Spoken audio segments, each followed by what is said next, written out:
우리의 시선을 확 끄는 흥미진진한 뉴스를 골라 짚어보는 시간, 뉴스쇼 브리핑 아나운서 이가은입니다.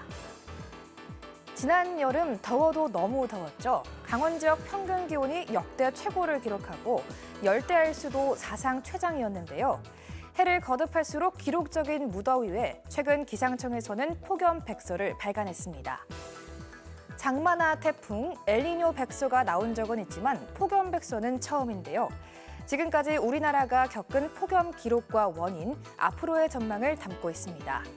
백서에 따르면 앞으로 폭염은 점점 빨리, 점점 더 길게 지속될 것으로 전망하는데요. 지난 과거 사례를 살펴보면 1990년대에는 7월 초순에 시작했지만 2010년대부터는 6월 하순으로 앞당겨지면서 전체적으로 폭염이 길어지는 추세입니다. 또 열대야 발생 일수도 증가하고 있는데요. 지난해 여름 열대야 발생일은 20.1로 역대 최다를 기록했고 1994년과 2018년의 열대야 발생 일수가 각각 16.4일, 16.5일이었던 것과 비교하면 훨씬 뛰어넘는 수치입니다.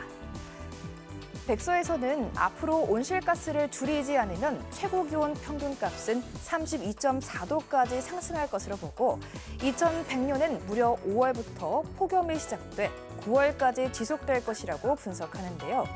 또한 한반도를 포함한 동아시아 전역에서 전례 없는 수준의 폭염이 나타날지도 모른다고 하니 국가 차원의 대책이 시급해 보입니다.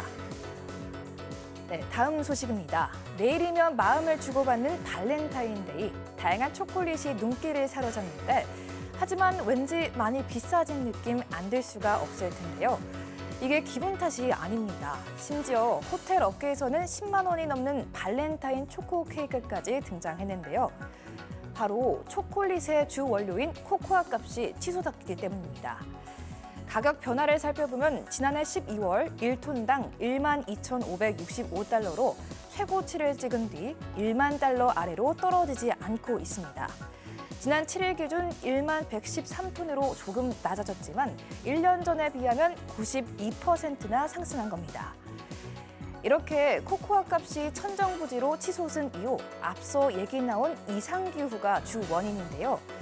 지난해 여름엔 기록적인 폭우로 카카오 열매가 흉작을 빚었고 그나마 남아있던 카카오 나무들에 치명적인 곰팡이까지 피게 하는 등 큰 피해를 입혔습니다.